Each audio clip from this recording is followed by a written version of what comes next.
Me this morning. Wonderful. Now, we're talking about parenting styles, and I'll start with what really are there parenting styles that parents need to know?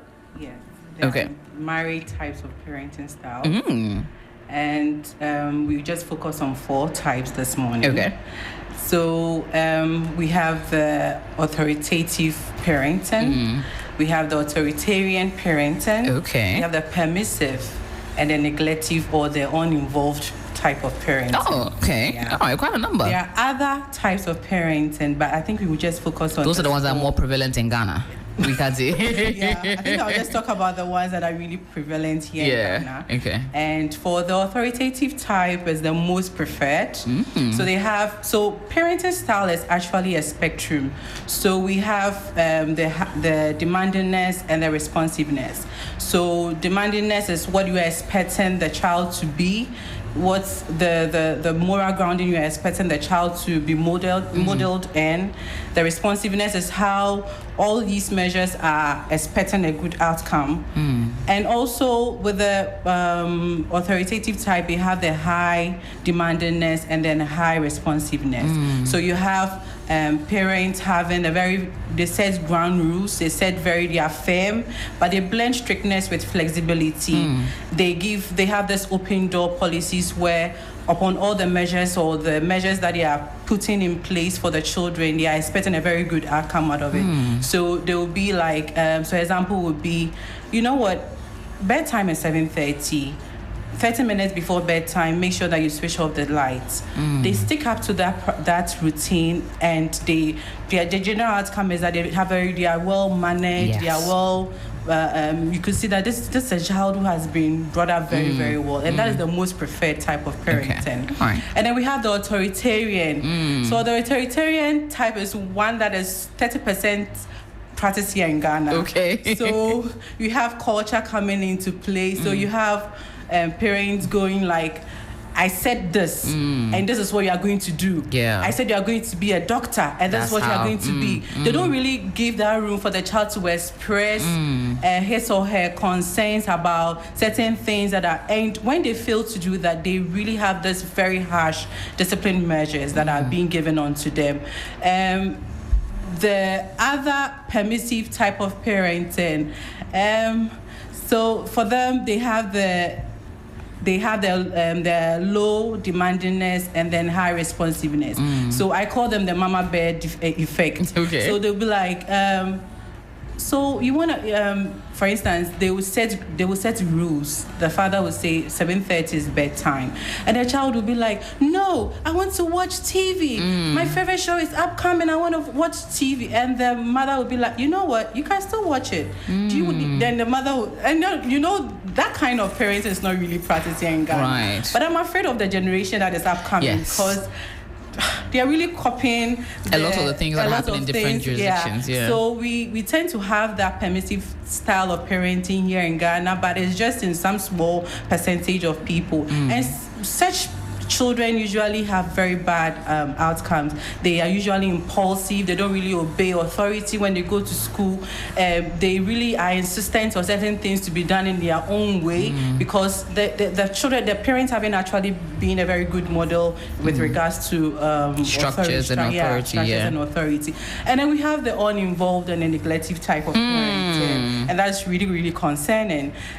For the uninvolved parents, sometimes I think it's not really intentional, but intentional, because you have parents coming from a very difficult background. Let's say 2 doctors as being parents. You close at 7 p.m. I mean, you pay for the children's school fees. You make sure that basic things are being given to them, but ensuring or being present all the time, making sure you go to visiting their schools, having interactions with their teachers on how your children are really performing, going through their homeworks, looking at their struggles, also even being present to see how they even interact with their friends. Such things are really lacking in that part of parenting style, and often the outcome of that particular type of parenting is usually dire. It's not really good. Okay. So these are some of the 4 types of parenting that we have here. I like that. Okay, now let's look at which one is the best, because there are different types, all of them coming out with different results, and I'm sure all contribute to a different part of, or stimulate different parts of any child's growth. Now, which one, in your opinion, which one is the most preferred usually, and which one should be the most preferred? So I think the most preferred type of parenting should be the authoritative type. So you set the rules, you are firm with it, you make sure it's being adhered to, and then you also usher in a very good punitive measure. Making it fair enough.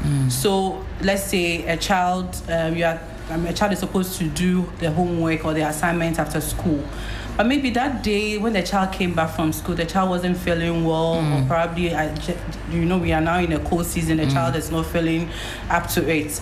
There's a reason. Sometimes give that room for the person to express, for the child to express the reason behind certain actions. Sometimes some parents really don't give that room. For authoritative type, they usually give that room to listen in. So they have that good, strong relationship with their children. They know that, maybe Jaden would have ordinarily done this, but maybe because of that, they are usually very considerate.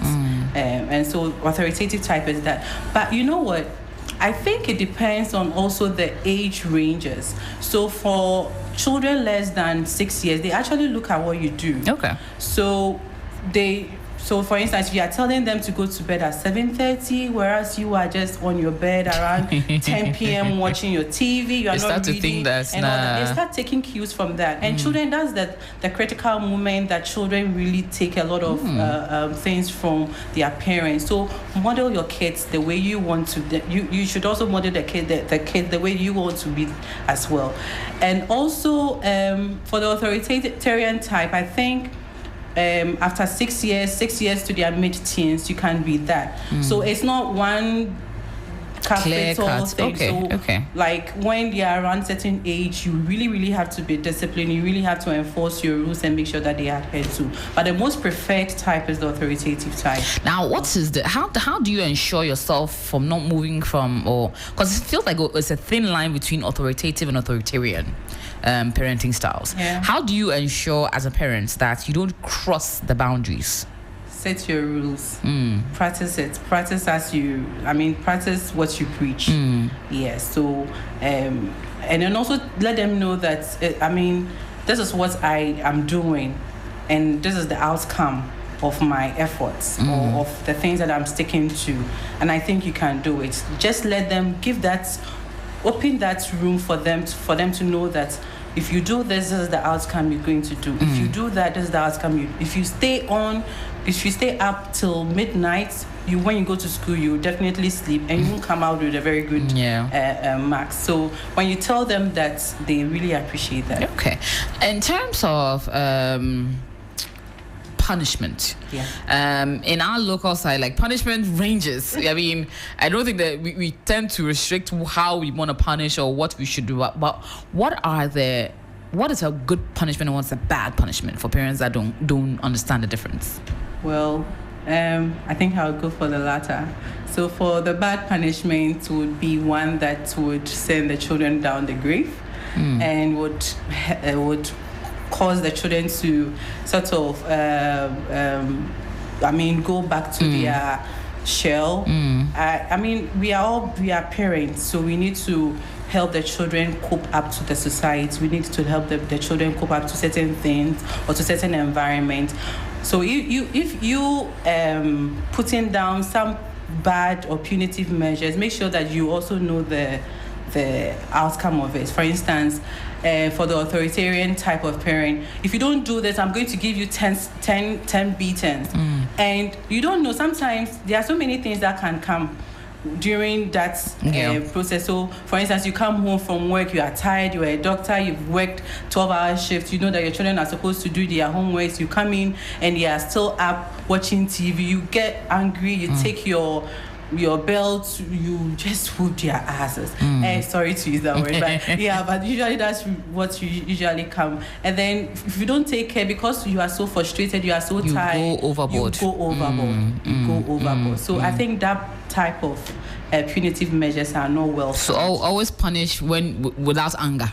Yes. When you're level-headed. Yes. okay. I like that. Let them also know that this is what they've done. And then this is why you're punishing them. So that it's not that anyone can just get up and punish, but because you do something, it's like a punishment and reward type of system. Yes. Okay.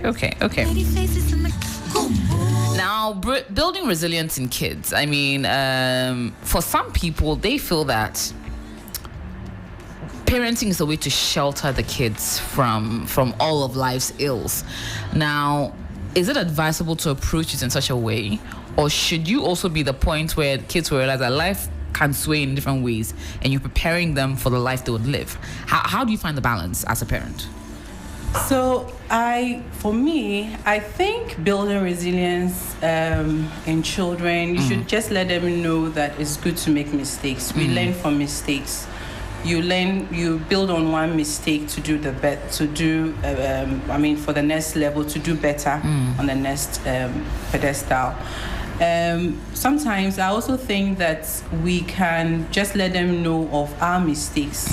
So for instance, I have this thing in my house where my kids, the moment they welcome me from work, they'll be like, "Mommy, how was your day?" And I'll be like, "Oh, my day was good. Today, you know what? Today there was this 5-year-old child that came in looking so sick, and I almost cried, but I wanted to really, really help them." I just communicate to them my mistakes and then tell them that, you know what, today when I go to work, I will make sure that this child is not in pain. I will make sure that this child goes back home with smiles and all that. So you telling them about your mistakes and how you navigated through them also helps them know how to, also helps them build a very good resilience system. Okay, I like that a lot. Now, when it comes down to the role of parenting in child development, yes, it's necessary, it's needed. We require that. But what is some of the tips, or what are some of the tips that our parents can keep when it comes down to ensuring better child development in their children? So I think we can build strong relationships with our children. It would amaze you to know that children really learn a lot from how you interact with them.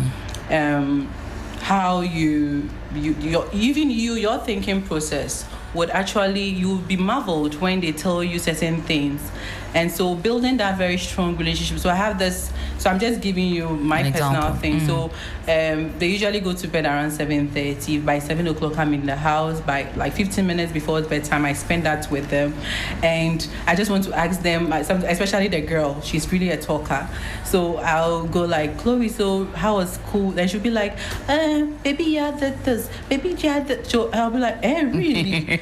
Really? So next time, what would you do? And maybe when she says what's her next actions will be, and I'll be like, "No, I don't think this is a very good thing to do. Maybe you can do this way." And having that strong relationship with them would also help you build them like very, very good child development skills. Yeah. And then also making sure that you are always emotionally available to them. So they don't tell you their problems, and you know what, you deserve it. You deserve it. You always be emotionally available to them. You get it? It helps them build up a very good resilient system, especially with their emotions. So helping them also build a very good emotional literacy. Okay? It's good to be sad because you didn't get an award. It's good, maybe your friends told you to, maybe it's good to your teacher told you to go to the naughty corner. Maybe next time you shouldn't say this again. So it helps them know what to do at every point in time.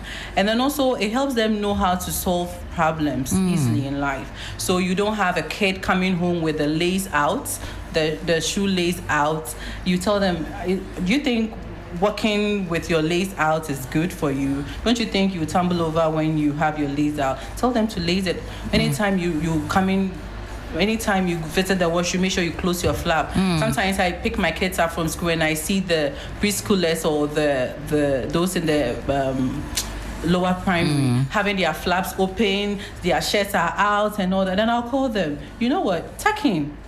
Button up your dress. Do this. When you do this, you really look good when you do that. It really helps them build a very, very good good child development. When you do that. Okay. Now, what are some of the errors that parents do? Because I'm sure quite a number of times parents unknowingly do certain things that maybe will prevent or not help their child development in some way, shape, or form. In your view, what are some of the quickest or easiest errors that parents not really knowing? AJ, do you remember Captain Planet? Yes. Captain Planet. He's the hero. Don't be the hero every time. Don't always come to the rescue of the children all the time. They, like I mentioned, Mama Bear effect. They are always, their children are having issues with their friends. They will go to the school. They are having issues with their siblings. Mama Bear is there. That kind of thing. Let's try and avoid that. Okay. Give them that platform to unearth their prowess. Okay. Give them that platform to be able to, show their emotions. If they are going overboard, you tell them, no, this is not how to go about it. Okay.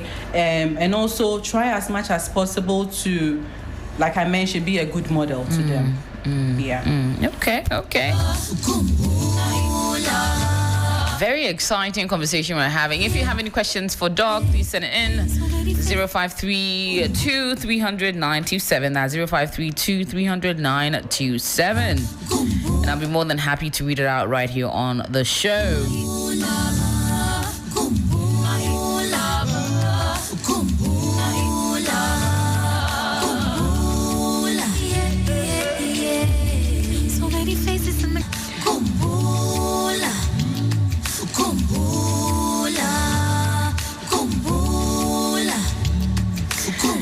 I'm gonna get into a bit more questions right about now. Now, boundary setting. How can parents set boundaries without either being too soft or too lenient or too strict?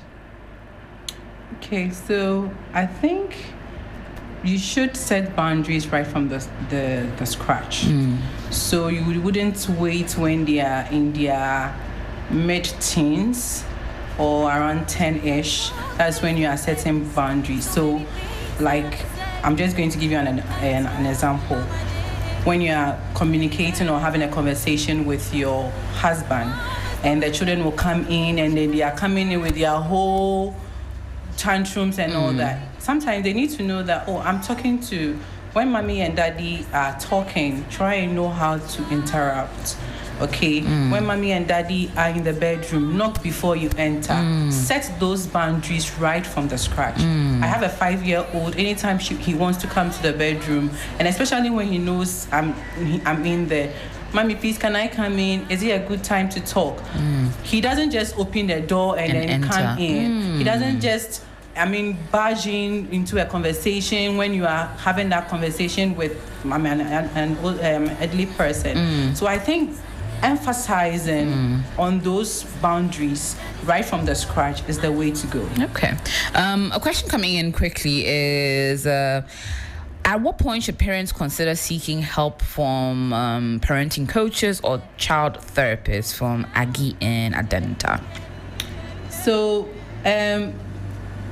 you know what? Sometimes you can actually come from a home where your parents were not good parents after all. It may be those, you can come from that permissive type of parenting, but you realize all those shortfalls that came out of that type of parenting. So you wouldn't want to, give that to your child.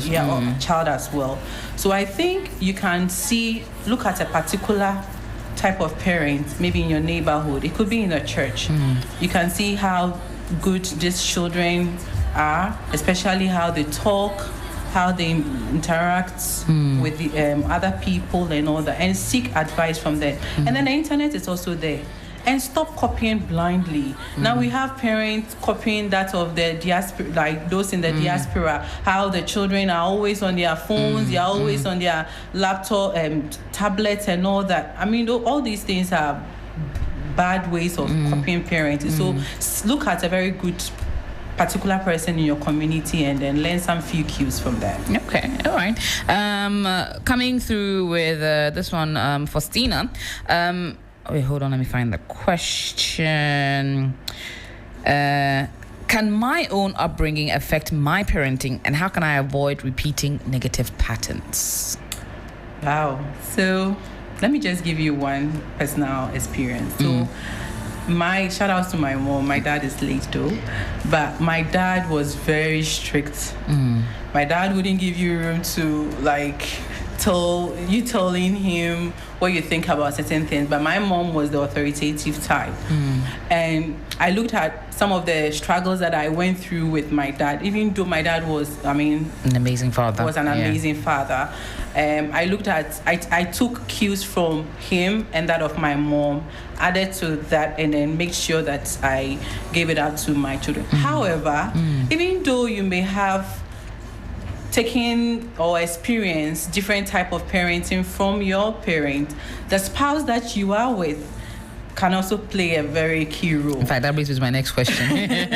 So you can have a spouse coming, and usually those authoritative type of parent, like one side of parenting, they are usually married to permissive type of parenting style. So you have a partner who is, you know what, you want ice cream? Okay, let's go and get it. You want tablet? Okay, I'll give you next month, that kind of thing. And then making you feel so bad at a time. So I think good communication also matters. So you be like, you want ice cream, you know what, maybe maybe every Friday of the month we can do that. And make sure that you are par with that decision with your spouse as well, so that you can give the right parenting style to your child. Okay, now bringing me to that question, Ellen says, AJ, thank you very much for this amazing conversation. I'm learning quite a lot. I didn't realize what it was called, but now I think my partner does permissive parenting style. He's always gifting the kids, never really trying to chastise them, and I end up having to be the bad cop all the time in our relationship. The kids rather go to him because he's the fun parent and I'm the one always struggling. What do I do? I think you should create a balance. I mean, the fact that you are so firm or strict doesn't mean that you don't bend the rules sometimes. So, for instance, you set the rules, you tell your partner, I think we need to do this. When you do that, you give the children enough room for them to sleep. It will help them cope very well when they go to school the next day. What do you think about it? And the partner will be, I think it's a very good idea. Let's make sure that by maybe 30 minutes before bedtime, we switch off the lights, we make sure their tablets are seized or something. So you need to have that conversation with that. And sometimes don't be too strict, because you may think that you are authoritative, but in the other hand, you may be authoritarian. So you don't want to give any room for anything. So you are not. Sometimes you feel like, okay, I need to do this. I need them to do that. But if they don't do this, I will do that. And at the end of the day, if you don't take care, you'll be a bad parent. So try and blend, be flexible. Get it? Be flexible with it as well. Okay. Frank says, hi, AJ, and hello, Doc. How can I improve communication with my child at different ages? So children, when they are usually around 0 to 6 years, they really listen a lot.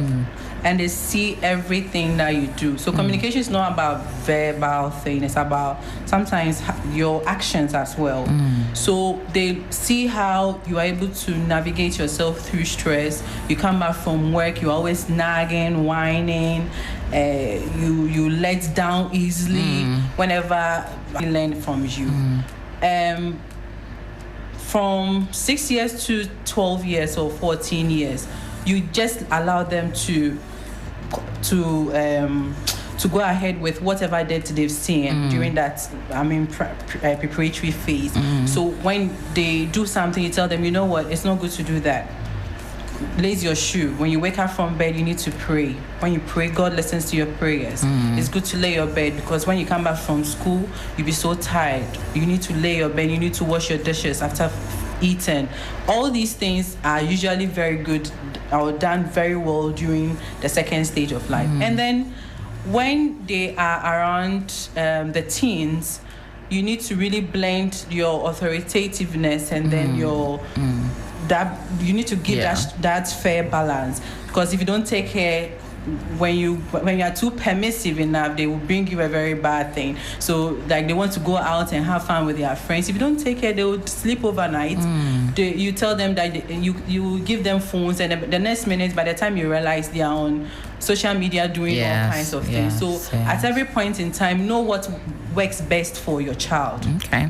Quite a number of messages coming in. Simon says, is there any reason why the dads are attached to the daughters and the sons attached to the mothers? I don't really know. It's just a thing with the kids, It's just a thing with the kids, Okay. Mary says, my child is getting older. Should I involve myself in my kids' decisions as they grow older? Yes, you have a role in their decision making, but don't enforce it. Well, I'm not an expert though, but as old as I am, sometimes whenever I want to embark on certain things, I go back to my mom and I tell her, Mommy, I want to really, for instance, let me just cite an example. I want to buy a car, and my mom would be like, do you have the resources for that? She won't go like, okay, you know what, I have this 30,000 CDs in my account, I'm buying you a car because you're my daughter, and all those things. So try as much as possible to have a very good, solid relationship with them, and make sure that you give them, don't enforce certain advice to them. When they tell you what their plans would be, ask them, so what do you want to do? I think let's do it this way, or what do you think? Try and have that fair game with them. Okay. Priscilla says, AJ, my problem is my little one, and I think they're terrible twos. I don't know how to handle the tantrums, defiance, and their behavior. How do I do it in a constructive way? Terrible twos, you see. So they actually go up to terrible fives. Hey. So for them, I think it's a way of them exploring the world. So just let them be, but make sure that you introduce some few measures as they go on. So for instance, you have a child who is always crying. You can go like, oh, you're always crying, you're always doing this, you're always doing that. I think you can just blend it during that period. And I also believe in positive speeches. So you won't go like, you are really naughty, you are really this, you are really, those words go a long way in affecting them. So I think as parents, we need to really watch out with the things we say to them, especially during those primary ages. And finally, how do I balance being nurturing without overprotecting my child? It's really, really difficult. You know, sometimes, I think sometimes, for instance, let me just cite an example. So I realized my kids were coming late from school. So I was discussing it with my spouse, and I was like, oh, I think I can give maybe money to my oldest boy so that during the time that they are waiting for their driver, he can actually buy something. And I said, however, I also don't want to really introduce... They'll eat a lot of sweets. Yeah, sweets and all that. So what do you think? So he suggested, how about you giving them a lot of snacks, healthy snacks or fruits, so that you tell them, okay, whilst waiting for your driver, that's what you are going to do. That is another way of nurturing them and not going overboard. I love it. Well, this is some of the conversations we're going to be having on the ground. And I'll come to you, final words, Doc, on how parenting, we can generally do better in ensuring that our kids grow up as healthy, happy children. Come again with it. I wanted to hear your final words before we wrap up the conversation on how parents can do better to grow healthy and happy children. Okay, so I think you just have to pat your back whenever you do something good. Yeah. Look at the outcome, and then make sure that you do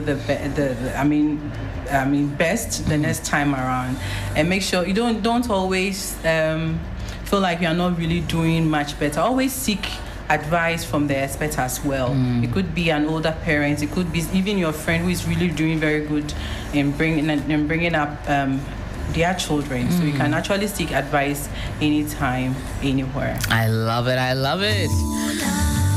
And that's how we bring this first conversation to an end. I had an amazing conversation on parenting styles and truly learned so much, because I didn't even realize that there were even different kinds of parenting styles. Talk less, ones that are so close with each other, and you can even, if you're not very conscious, can blend into the others.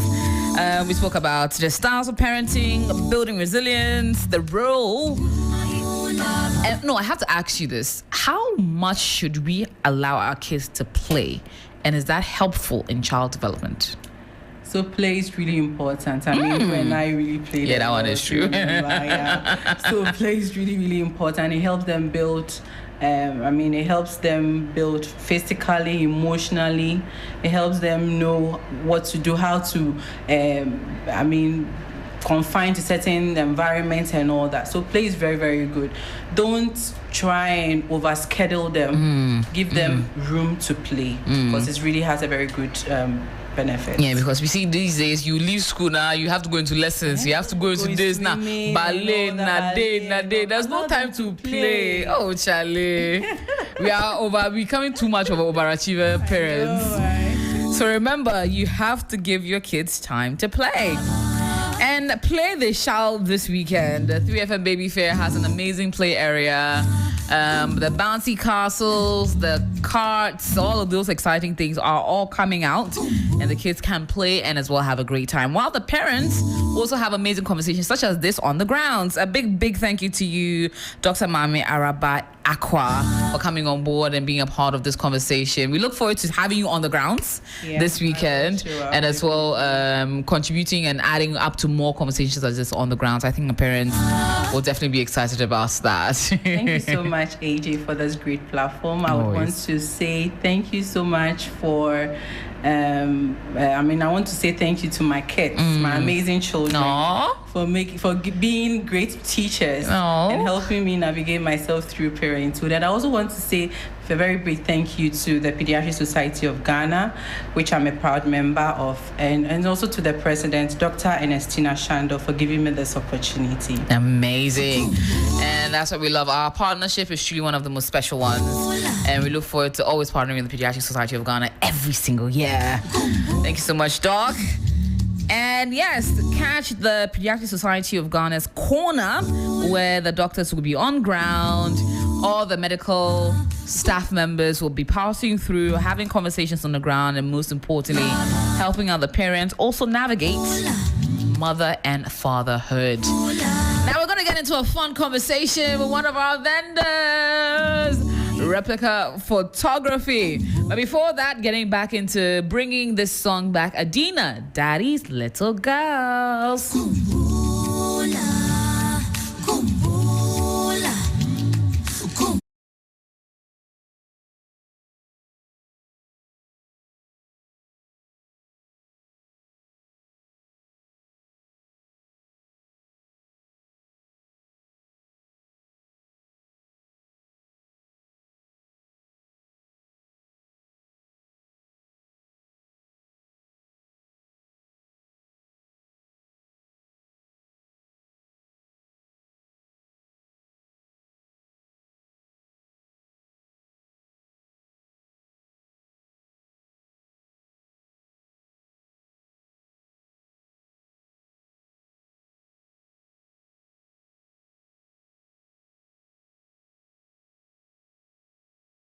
family photo shoot and kids corner, where the kids, especially the ability for the parents to do the newborn shoots, and then the way the kids dress up really nicely with the kids and do all those fun cute things, and a vendor that always makes it happen, replica photography, who was giving me stress earlier this week, but it's okay.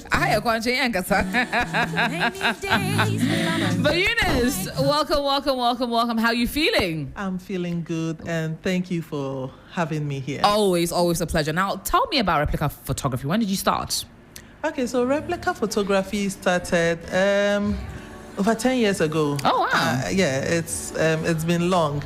I started just as joining a friend to go for his photo shoot sessions, just helping carry this, hold this here.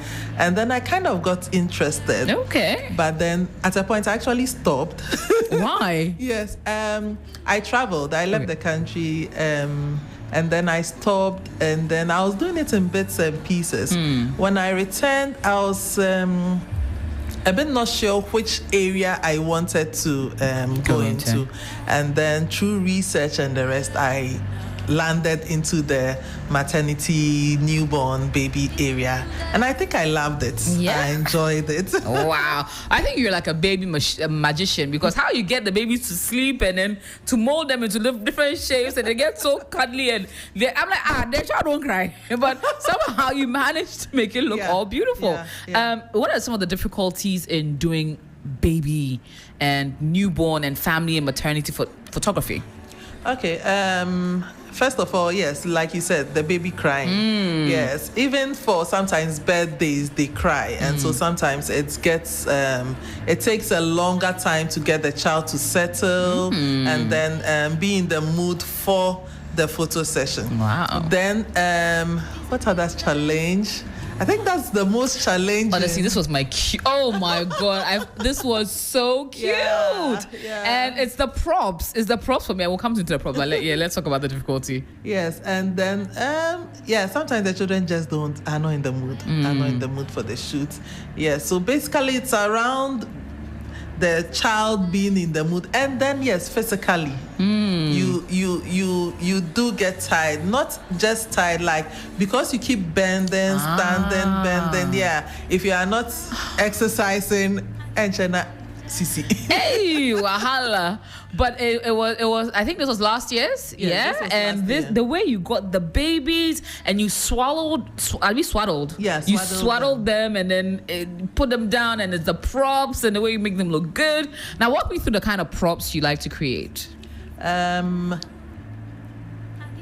Everything is centered around children, and so basically you are looking at props that are a bit smaller sized, that also project a certain image you are looking at. If you are looking at, let's say, a traditional setup, you want things, most of our props are large, and so you are going to have to now look for someone who can produce, who fit the kids, that they would also be comfortable around. Sometimes, I remember one time we did the whole setup, balloons and everything. The child came. The child was afraid of the balloons. Hey, wahala. And so it's also introduced us into the area of props where they are printed out. So the child doesn't even have to see it. And so most of the times we have all these discussions with the parent. What your child is comfortable with. Some children come, you have teddy bears, and then they are afraid of the teddy bear. Oh, wow. You have to take the teddy bear out and introduce something else that they'll be much more comfortable with. Okay. And so you are not limited to any set of props. Anything that you feel a child can get excited around. We have cars, we have pianos, we have guitar. Anything that makes them feel comfortable and excited just to be in the shoot and then take the pictures. We do it because you want the smiles, you want the joy. And so what's do you think would make the child happy? Absolutely. Yeah. I love that. Now, this weekend, Friday through to Sunday, you're on the grounds. Yeah. What kinds of props are you going to be bringing? We are bringing everything. Hey, last year was our first time. Yeah. We noticed parents really enjoy themselves.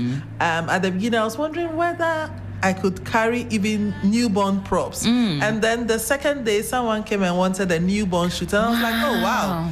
Okay. So the next girls, we are coming with the keyboards. I love it. It's going to be exciting. It's going to be really exciting. We want our parents to come in their numbers. Yes. They should be, I think, now that they are going to be way ahead, informed and everything, people should be prepared.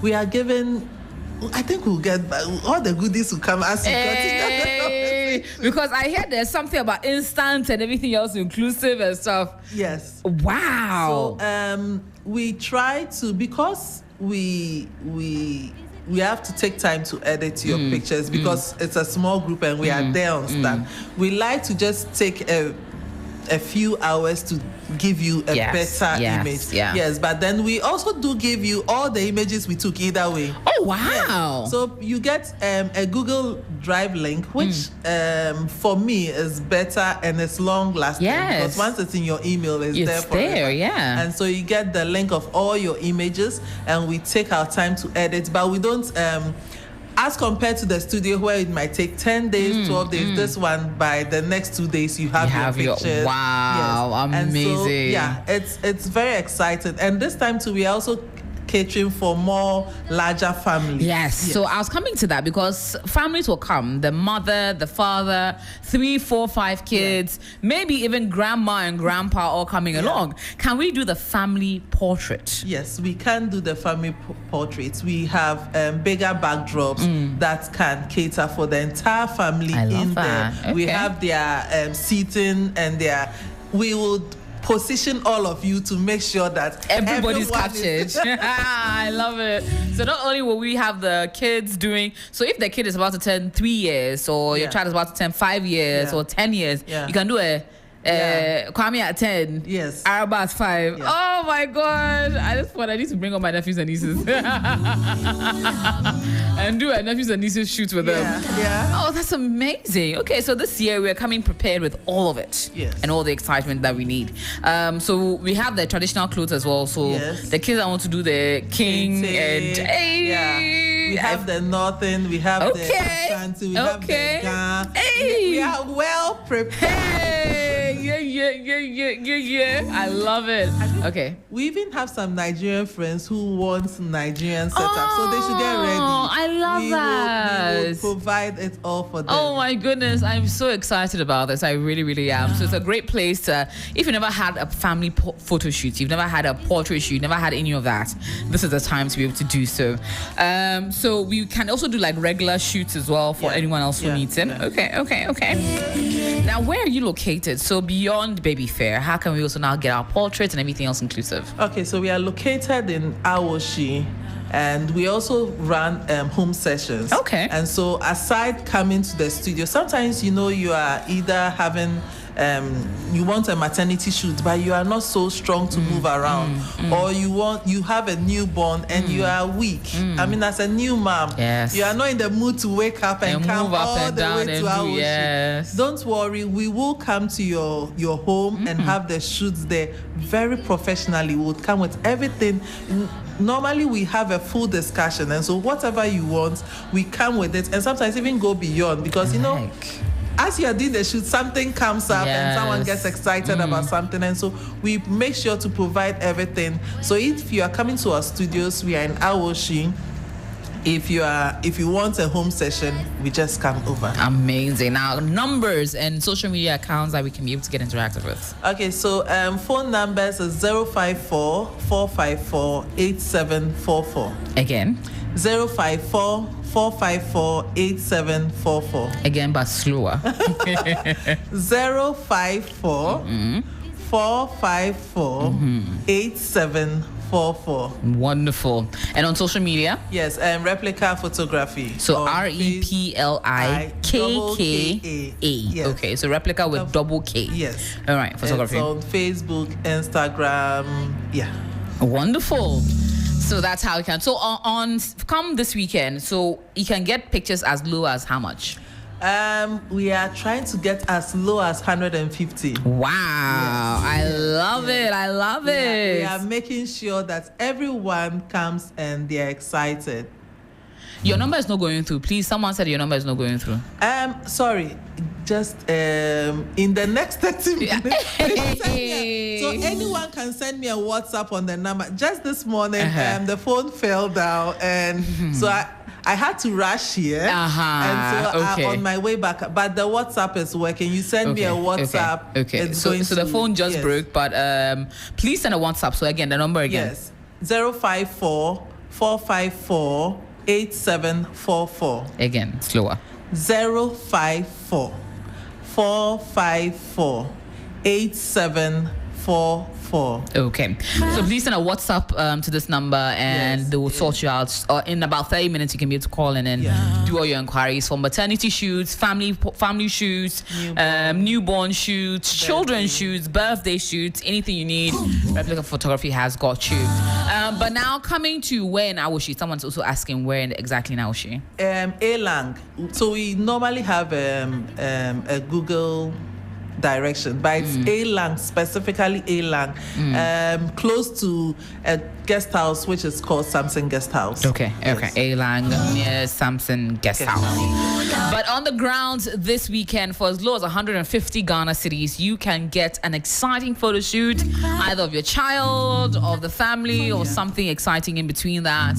And you can do your full-on baby shoots, infant shoots, birthday shoots, child announcement shoots. You can do everything. All the mothers, expecting mothers as well, you can do your maternity shoots also on the ground. So that's really exciting as well. If you're a family, you've never had family shoots. Mommy, daddy, children have never entered the photo booth and say, let's take it together.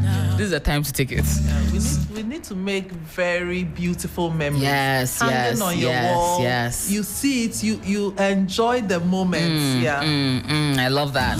So that is something that we're encouraging as part of the amazing activities on the 3FM Baby Fair. Replica Photography is back and giving us all the excitement and more. They're coming with all the props. So whatever it is you can think, Replica will make it happen on the ground all throughout the weekend. But final words from you, Replica, on reasons why everyone should come straight to Replica Photography as soon as they get there.